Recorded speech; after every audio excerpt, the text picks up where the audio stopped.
Have you ever looked at a modern luxury car and thought, they just don't make them like they used to? Back in the day, a Cadillac Eldorado wasn't just a car. It was a rolling statement. It was big, bold, and dripping in American luxury. If you drove one, you weren't just going somewhere. You were arriving in style.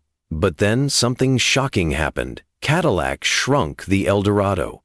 A car that once dominated the road suddenly became smaller, lighter, and shorter. It was a move that sent shockwaves through the automotive world. Fans were stunned, some were furious, feeling Cadillac had abandoned its roots. Others were confused, asking, why would they mess with perfection? And that's exactly what we're going to explore. Why did Cadillac make this drastic change? Was it a necessary evolution, or the beginning of the end for the Eldorado's golden era? Stick around until the end because we'll reveal a little-known fact about the downsized Eldorado that might change the way you see this car forever. The Eldorado, a symbol of prestige and power. To understand why this decision was so controversial, we first need to step back and recognize what the Eldorado represented. If you were behind the wheel of an Eldorado in the 1950, 60s, or 70s, you weren't just driving, you were making a statement. This car wasn't for everyone. It was for the successful, the influential, the ones who had truly made it. Everything about the Eldorado screamed luxury and excess. Some models stretched over 19 feet long, making them longer than most modern SUVs. The doors felt as solid as a bank vault, the chrome gleamed like fine jewelry, and the ride was so smooth it felt like gliding on air. And then there was the engine. A massive V8 built for effortless power. You didn't just step on the gas, you commanded the road. The Eldorado was more than a car, it was a rolling symbol of prestige. Why Cadillac fans loved big cars. There's a reason people were so drawn to big luxury cars, and it's deeply rooted in human psychology. Studies show that people associate size with power, dominance, and success. When you see a massive car with an endless hood and a plush interior, your mind connects it with wealth, authority, and prestige. That's why, for decades, Cadillac built its identity around big, imposing luxury vehicles. Owning an Eldorado wasn't just about comfort, it was about status. It told the world, I've earned this. And for many people, especially those who had grown up admiring Cadillacs, it was a dream car. But then, in the late 1970s, that dream was about to change. The shocking decision to shrink the Eldorado. In 1979, Cadillac made a decision that would divide its most loyal fans. The Eldorado was getting smaller. It was going to be lighter, shorter, and more fuel efficient. For longtime Cadillac lovers, this was devastating news. The very things that made the Eldorado legendary, its massive size, its weight, its dominance on the road, were being taken away. Fans asked, why? Why would Cadillac do this?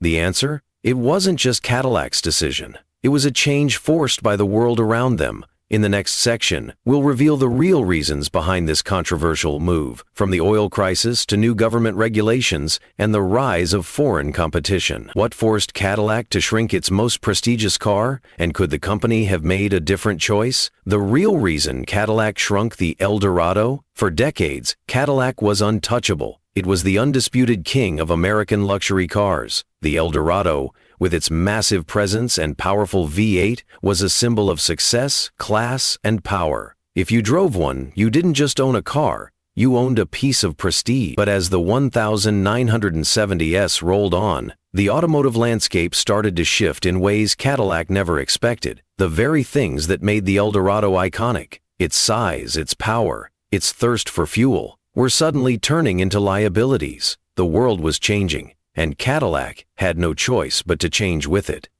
The oil crisis that rocked the auto industry in 1973, everything changed. The oil crisis hit and America was caught off guard. The price of gasoline skyrocketed overnight. Long lines at gas stations became a daily reality. Suddenly, fuel efficiency wasn't just a selling point, it was a necessity. For years, American car makers had built cars under the assumption that cheap gasoline would always be available.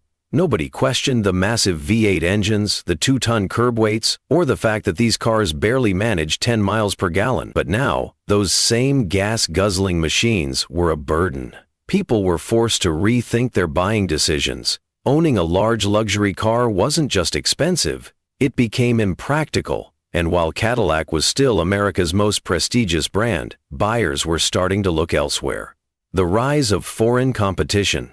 At the same time, something else was happening. Foreign automakers were gaining ground. Brands like Mercedes-Benz, BMW, and even Toyota were starting to make a name for themselves. They weren't just selling cheaper cars, they were selling smarter cars. Their vehicles were smaller, lighter, and more fuel efficient, yet still offered luxury, technology, and reliability. People who once wouldn't have considered a foreign car were now giving them a second look. Cadillac was watching this shift in horror. The prestige that once seemed untouchable was now being challenged. Buyers who had grown up idolizing Cadillac were suddenly tempted by a sleeker, more efficient alternative. If Cadillac wanted to survive, it had to adapt. Government regulations forced a change, and then came government intervention. After the oil crisis, the U.S. government introduced strict fuel economy standards. But there was a problem. Big, heavy cars couldn't meet these new standards. Cadillac's enormous, fuel-thirsty V8s were now a liability. To make things even worse, the government also introduced new safety and emissions regulations. These weren't optional. Every car maker had to comply. Suddenly, Cadillac found itself in an impossible situation. If it wanted to keep the Eldorado big, powerful, and luxurious, it would have to sacrifice fuel efficiency and emissions compliance, which was no longer an option. But if it downsized the Eldorado, it risked alienating its most loyal customers. Either way, Cadillac wasn't going to win. The controversial downsizing of the Eldorado. With no other choice, Cadillac made a radical decision.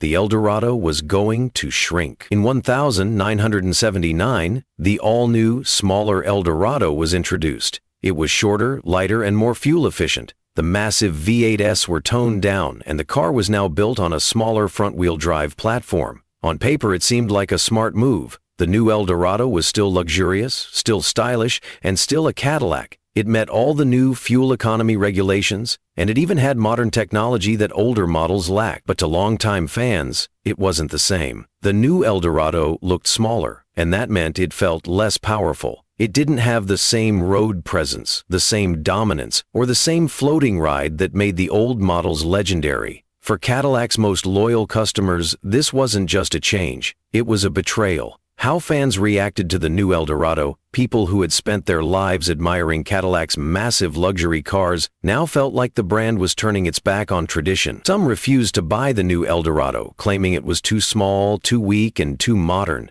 Others traded in their Cadillacs for European luxury cars, feeling that if Cadillac was going to change, they might as well try something completely different. And then there were those who tried to hold on to the past. They bought up older, larger Eldorados and kept them running for years, just to avoid downsizing. Cadillac had done what it needed to survive, but it came at a cost. It had lost the magic that made the Eldorado legendary, the beginning of the end for Cadillac's dominance. This moment in history marked the beginning of a slow decline for Cadillac's prestige. Once it had been the brand of success, a name that meant luxury, power, and prestige, but by shrinking the Eldorado, Cadillac sent a message that the days of massive, dominant luxury cars were over. Some buyers accepted it, others didn't. But one thing was clear: the Cadillac of the golden era would never be the same again. The moment Cadillac shrunk the Eldorado, something changed. The brand that once symbolized American luxury, dominance, and excess now found itself at a crossroads. Downsizing was meant to be a solution, a way to survive in a world of fuel crises, government regulations, and rising foreign competition. But instead of securing Cadillac's future, it sparked a controversy that would haunt the brand for decades. The Eldorado wasn't just any car. It was Cadillac's crown jewel, the car that told the world, "I've made it." Owners didn't just love it for the smooth ride or the plush leather seats. They loved it because it was big, bold, and unmistakably American. And now, that identity was fading. The psychological impact of downsizing? For many Cadillac buyers, the size of the Eldorado wasn't just about space, it was about status. Studies in consumer psychology have shown that people associate bigger products with power, wealth, and importance. This is why large homes, oversized watches, and full-size SUVs continue to be symbols of success and prestige. By making the Eldorado smaller, Cadillac challenged the very perception that had made its brand legendary. The car still had the Cadillac name, but something felt different. Buyers noticed it immediately. The new Eldorado no longer had the commanding presence of its predecessors. The once stretching hood was shorter, the weight was lighter, and the ride, though still smooth, lacked the floating sensation of the past. It wasn't just a car that had changed. It was the experience of owning a Cadillac that felt different. Loyal customers weren't just unhappy, they felt betrayed. How Cadillac's competitors took advantage while Cadillac was busy adapting to new regulations, its foreign competitors were gaining ground. Mercedes-Benz and BMW were still building luxury cars, but they never carried the same weight and bulk as American models. Their success wasn't built on size, it was built on engineering, performance, and refinement. And when Cadillac shrunk the Eldorado, these European brands pounced on the opportunity. American buyers who had never considered a German luxury car now had a reason to take a second look. If Cadillac wasn't going to make a full-size luxury car anymore, then maybe it was time to try something new. And for some, that's exactly what they did. BMW in particular had mastered the art of blending luxury with performance. The 7 Series offered comfort, cutting-edge technology, and a sporty driving experience, things that Cadillac wasn't focused on at the time. Mercedes-Benz continued to emphasize build quality, durability, and prestige. Their S-Class had a reputation for being the pinnacle of engineering, and it wasn't getting any smaller. Suddenly, the idea of spending big money on a Cadillac didn't feel as exciting as it once did. If downsizing was the future, then buyers wanted a luxury car that made sense in its new size. And increasingly, they were finding that in European brands. The Eldorado's identity crisis. The downsized Eldorado wasn't a bad car. In fact, it was still well built, stylish, and comfortable. It had all the right materials, plush leather, wood trim, and chrome accents, but it lacked something intangible. It lacked the confidence that had once defined Cadillac. For years, the Eldorado had been a car that stood above the rest. It was unapologetically big, luxurious, and dominant.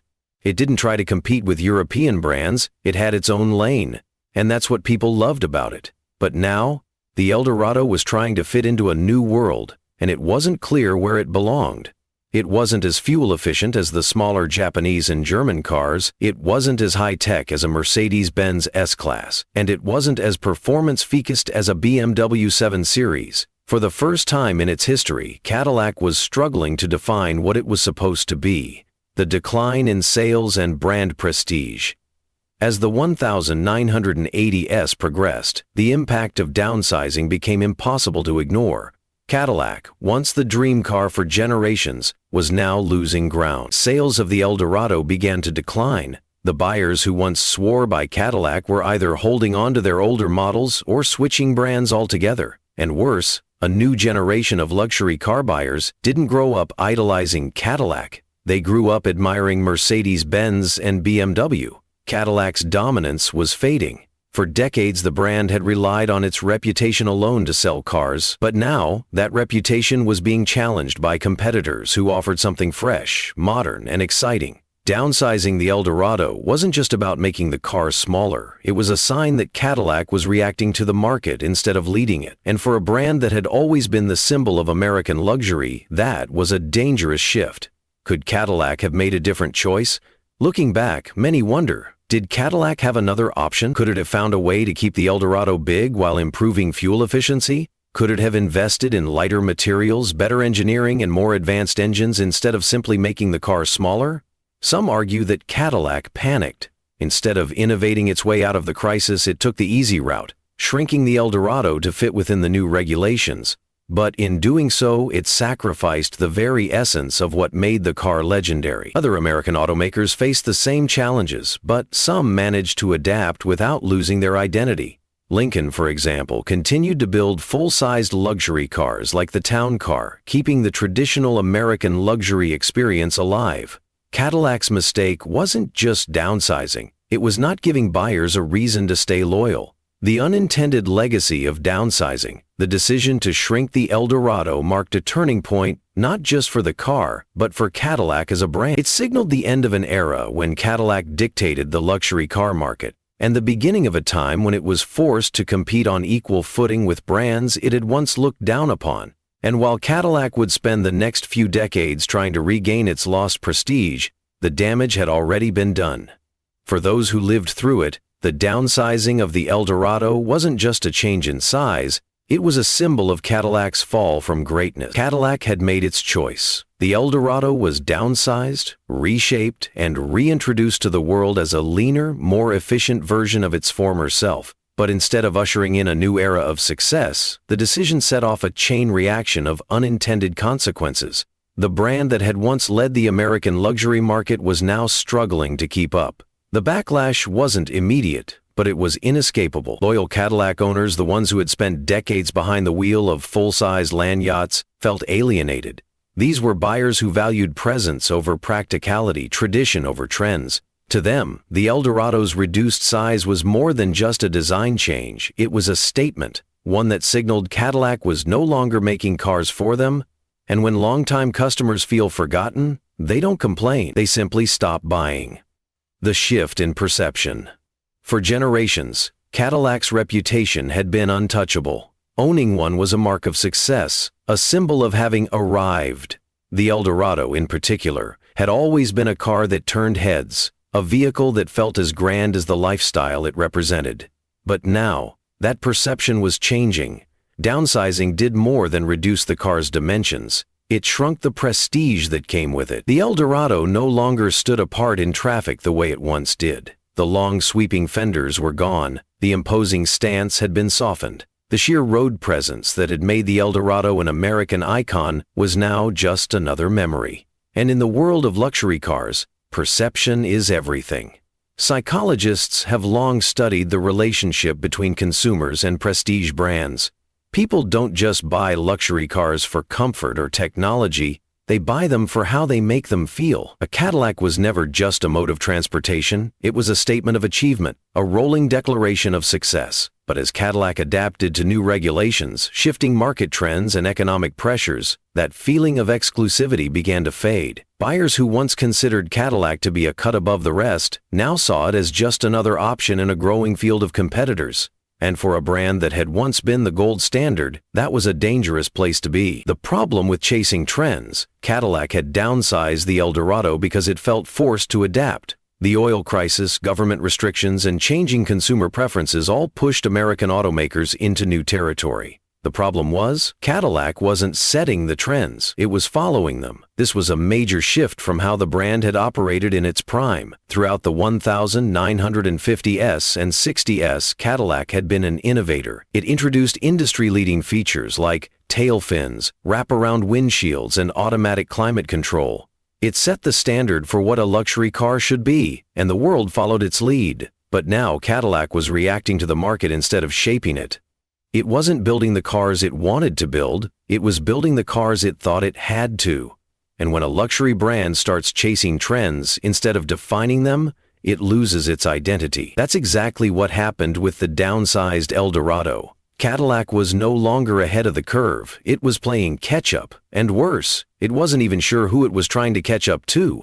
The growing threat from imports, while Cadillac struggled to find its footing, European automakers were gaining ground. Brands like Mercedes-Benz, BMW, and Jaguar were steadily reshaping the luxury market, offering cars that emphasized precision engineering, high-performance driving dynamics, and modern styling. These were brands that didn't rely on size alone to convey luxury. They focused on build quality, refinement, and advanced technology, areas where Cadillac had fallen behind. Mercedes-Benz, for example, had built a reputation on uncompromising craftsmanship. Its S-Class wasn't just a luxury car, it was a statement of perfection, built with high-quality materials and cutting-edge safety features. BMW, on the other hand, introduced American buyers to the concept of driving pleasure. The 7S series combined luxury with sporty performance, proving that a high-end car didn't have to feel like a soft, cushioned ride. It could be engaging, responsive, and exciting. And then there was Lexus, a brand that would soon emerge with Japanese precision, reliability, and customer service that Cadillac couldn't match. The more Cadillac shrunk its cars, the more buyers started looking elsewhere. A brand at a crossroads, Cadillac had built its legacy on one core principle: being the undisputed leader of American luxury. But after downsizing the Eldorado, it found itself caught between two worlds. It was no longer the brand of bold excess and grandeur, but it also wasn't competing effectively in the new world of precision luxury and performance-focused engineering. This put Cadillac in a dangerous position. It was trying to appeal to a new generation of buyers, but in doing so it was losing the loyalty of its existing customers. Some would argue that Cadillac had no choice. The world was changing, and the days of massive gas-guzzling land yachts were coming to an end. Downsizing was necessary for survival, but others believed Cadillac could have taken a different approach, one that allowed it to modernize without sacrificing its identity. Because when a luxury brand loses its sense of self, it doesn't just lose sales. It loses the very thing that made people love it in the first place. The downsizing of the Eldorado was meant to be a strategic move, a necessary adaptation to changing time. But instead of securing Cadillac's future, it exposed deeper cracks in the brand's foundation. The ripple effects weren't just limited to one model or one generation. They reshaped the entire perception of Cadillac, leading to consequences that the company would struggle with for decades. When a brand built on prestige loses its grip on exclusivity, it doesn't happen overnight. It happens gradually, with each small compromise chipping away at what made it special. And for Cadillac, the downsized Eldorado wasn't just a design change. It was the moment when the brand's legendary aura began to fade. The loss of Cadillac's identity. For decades, Cadillac had been a symbol of American success. Owning one wasn't just about driving a car. It was about making a statement. It meant you had achieved something, that you had arrived. But what happens when that statement starts to feel less bold, less unique, and less special? That's exactly what Cadillac faced after shrinking the Eldorado. The grandeur that once defined its flagship coupe had been replaced with practicality and compliance. It was still a Cadillac, but it didn't feel as commanding. It didn't carry the same presence, and buyers noticed. It wasn't just about the car itself. It was about the psychological connection people had with the brand. The kind of people who had spent their lives aspiring to own a Cadillac now found themselves looking elsewhere. If they wanted bold styling and a sense of power, they turned to Lincoln. If they wanted cutting-edge engineering, they turned to Mercedes-Benz and BMW. Cadillac was left somewhere in the middle. Not quite old-school luxury, but not quite a modern competitor either. And in the world of high-end automobiles, being stuck in the middle is the most dangerous place to be. The rise of competitors, a changing luxury market. In the years following the Eldorado's downsizing, something else was happening in the luxury car market. Foreign brands were gaining dominance. Mercedes-Benz was no longer a niche brand for European car enthusiasts. It was now a major force in the U.S., offering a level of craftsmanship and technology that outclassed anything Cadillac was making. The S-Class became the new benchmark for luxury sedans, proving that status didn't have to come in the form of sheer size. It could come from innovation, precision, and engineering excellence. Then came BMW. The 7 Series introduced a new concept to American buyers, luxury that was also fun to drive. It wasn't just about comfort anymore, it was about performance, handling, and a sense of excitement behind the wheel. Cadillac had spent decades perfecting the art of soft, effortless cruising, but BMW proved that buyers wanted something more than just a smooth ride. And then, in the early 1990s, Lexus entered the scene. The Lexus LS400 was a shock to the industry. An ultra-refined, meticulously built luxury sedan that offered better reliability, better quality, and a quieter ride than Cadillac. At a competitive price, suddenly Cadillac wasn't just competing with European brands. It was losing ground to Japanese precision and customer service that American automakers simply couldn't match. The Eldorado had once been the ultimate status symbol, but after its redesign, Cadillac had lost its footing and buyers had moved on. The Cadillac image problem. With new competitors dominating the market, Cadillac faced an identity crisis. The downsized Eldorado had been the first major sign that the brand was losing touch with its roots. But the problem ran deeper than just one model. Throughout the 1980s and 1990s, Cadillac struggled to define itself. Was it still the peak of American luxury? Or was it trying to reinvent itself as something else? The cars themselves told the story. Instead of focusing on what had once made Cadillac unique, bold design, cutting-edge luxury, and a sense of grandeur, the company started chasing trends. It introduced models like the Catera, a smaller European-inspired sedan that was supposed to attract younger buyers. It was marketed as the Caddy that zigs, but there was just one problem. Cadillac buyers didn't want a car that zigged. They wanted a car that glided. The same issue plagued the Eldorado's later generations. It continued to evolve, but it never fully reclaimed its original identity. Each new redesign felt like an attempt to fix a mistake that never should have happened in the first place. By the early 2000s, Cadillac had lost its once unshakable status as the pinnacle of American luxury.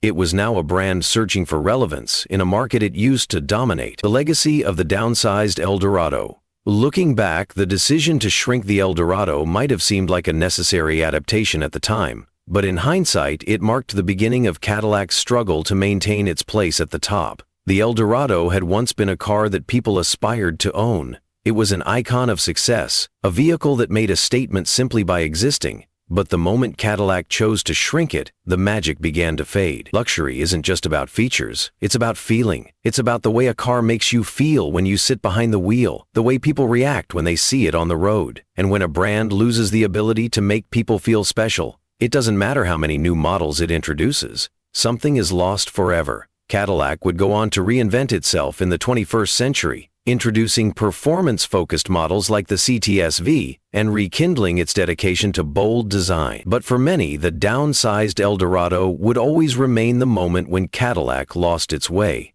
Because sometimes, the biggest mistake a legendary brand can make is forgetting what made it legendary in the first place. Once Cadillac lost its grip on the American luxury market, the road to recovery was anything but easy. The downsized Eldorado had been a symptom of a larger issue, a brand struggling to define itself in a changing world. The prestige that once made Cadillac untouchable was now a distant memory, and competitors were not slowing down. For decades, Cadillac had thrived on its reputation alone, but by the late 1980s and into the 1990s, reputation wasn't enough. Buyers now had more choices than ever, and they weren't just looking for a big name. They wanted cutting-edge technology, precision engineering, and a driving experience that matched their expectations of modern luxury. Cadillac had to respond, but every attempt to reclaim its former glory seemed to miss the mark.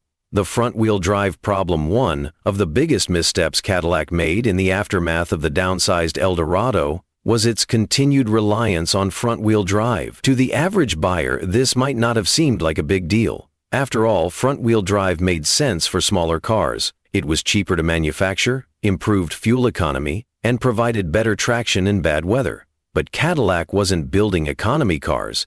It was building luxury cars. And for luxury buyers, front-wheel drive simply didn't feel right. Mercedes-Benz and BMW had stayed committed to rear-wheel drive, understanding that it provided better balance, smoother handling, and a more engaging driving experience. Cadillac, on the other hand, continued pushing front-wheel drive across its lineup, including the Eldorado. The result? A driving experience that felt uninspired. The heavy front end, the lack of proper weight distribution, and the absence of that solid, road-hugging feel that made classic Cadillacs so special, it was all gone. Luxury buyers noticed the difference, and they didn't like it. While competitors were refining their rear-wheel drive sedans into masterpieces of engineering, Cadillac was trying to convince people that front-wheel drive could feel just as premium. But deep down, most buyers knew it couldn't. Technology that fell behind luxury has never been just about size or power. It's about being ahead of the curve.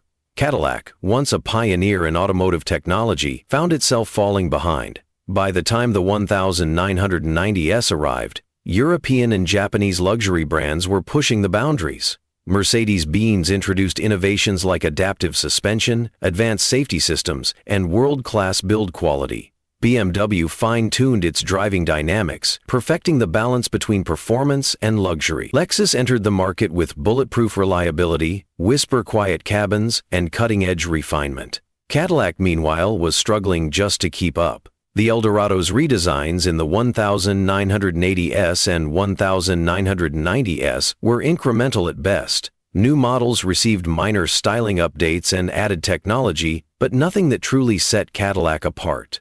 The digital dashboards, while futuristic at first, felt outdated within years. The ride quality, once Cadillac's strong suit, lacked the precision buyers had come to expect. Then there was the issue of quality control. By the 1990s, Cadillac's reputation for durability had taken a hit.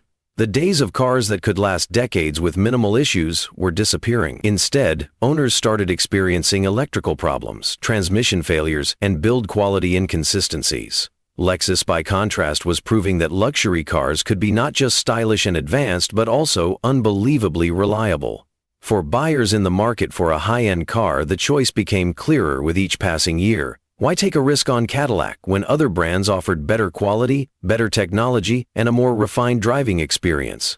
The younger generation turns away. Cadillac had another problem on its hands. Its customer base was aging, and younger buyers weren't interested. For decades, Cadillac had been the car of business executives, professionals, and retirees. But as younger luxury buyers entered the market, they wanted something different. They weren't drawn to the old-school charm of Cadillac. They wanted sleek, modern, high-performance vehicles. Mercedes-Benz offered them that. BMW offered them that. Even Lexus, a newcomer to the luxury world, felt fresh and exciting compared to Cadillac. Meanwhile, Cadillac continued to market itself to an older audience, relying on name recognition rather than reinvention.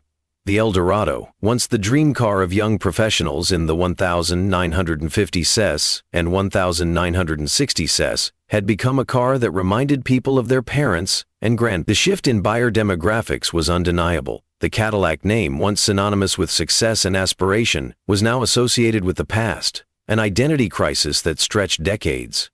The downsized Eldorado wasn't just a smaller car, it was a symbol of Cadillac's slow decline.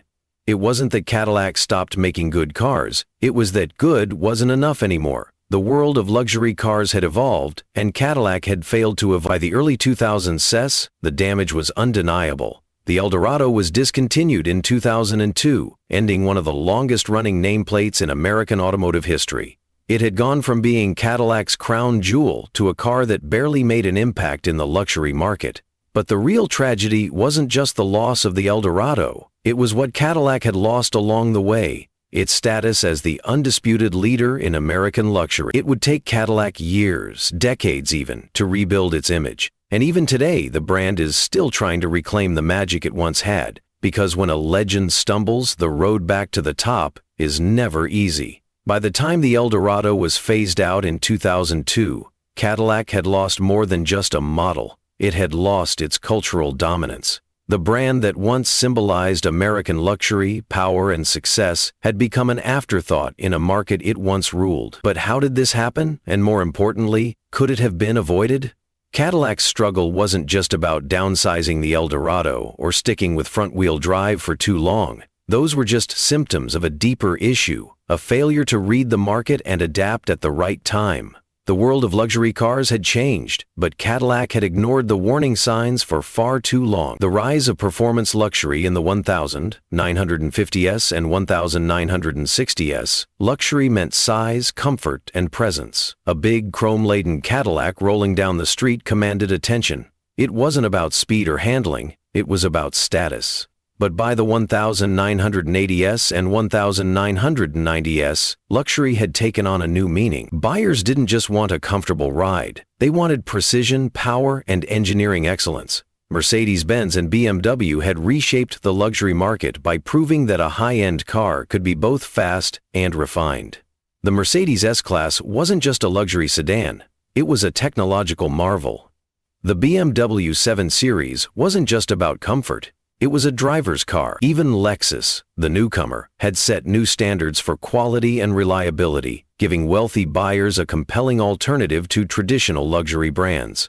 Cadillac, however, seemed uninterested in performance. The Eldorado and its siblings focused on soft rides and plush interiors, but when it came to driving dynamics, they fell short. The steering felt numb, the handling was uninspired, and the acceleration, while decent, didn't match the competition. Buyers who wanted excitement behind the wheel looked elsewhere. The American luxury giant, once known for leading the industry, was now playing catch-up. Missed opportunity. The lack of a true flagship. One of Cadillac's biggest mistakes during this era was failing to introduce a true flagship vehicle. Think about it. Every dominant luxury brand had a halo car that defined its image. Mercedes had the S-Class, a car that consistently set the standard for technology and innovation. BMW had the 7 Series, known for its perfect blend of luxury and sportiness. Even Lexus, by the early 2000s, had established the LS 400 and LS 430 as reliable, refined, and technologically advanced sedans. Cadillac? It had nothing in the same league. The Eldorado had once played a flagship role, but after its downsizing and continued focus on front-wheel drive, it no longer had the stature or prestige to compete. The Cadillac DeVille was comfortable but far from cutting edge. The Seville and later the STS were respectable attempts, but they lacked the aura of a true luxury leader. If Cadillac had introduced a rear-wheel drive luxury sedan with world-class engineering, it might have stood a chance. But instead it spent the 1990s and early 2000s relying on name recognition rather than true innovation. Luxury buyers, particularly younger ones, were looking forward, but Cadillac was stuck in the past. The European invasion, a challenge Cadillac couldn't handle. Another factor that contributed to Cadillac's decline was the rise of European luxury brands in North America. In the 1950s and 1960s, Cadillac had little competition from foreign brands. Mercedes, Benz, and Jaguar had a presence, but they were niche choices. The majority of American luxury buyers didn't even consider a German or British car. They bought Cadillac, Lincoln, or Chrysler's Imperial. But by the 1980s, everything had changed. BMW, Mercedes-Benz, and later Lexus had established themselves as serious competitors. They weren't just selling cars, they were selling an experience. Their cars weren't just luxurious, they were refined, high-tech, and rewarding to drive. Cadillac, meanwhile, seemed slow to respond. Instead of engineering better vehicles, it focused on styling updates and marketing gimmicks. Instead of embracing rear-wheel drive, it doubled down on front-wheel drive. Instead of revolutionizing its image, it relied on the past. The result? By the late 1990s and early 2000s, Cadillac's once loyal customers had moved on. They weren't driving Eldorados anymore. They were driving Mercedes S-Classes, BMW 7 Series, and Lexus LS sedans. What could Cadillac have done differently? Looking back, it's easy to see where Cadillac went wrong, but could it have saved itself from this decline? Absolutely. If Cadillac had recognized the shift in the luxury market earlier, it could have made several key moves to stay competitive. A rear-wheel drive flagship.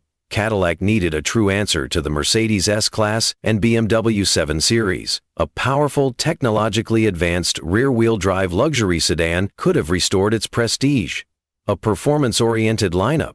Instead of ignoring the rise of performance luxury, Cadillac should have embraced it. A well-engineered sports sedan could have given BMW a real challenge. World-class engineering, Cadillac had the resources to build some of the best luxury cars in the world, but for decades, it settled for good enough. Cutting-edge technology, high-quality materials, and precision craftsmanship could have kept buyers engaged.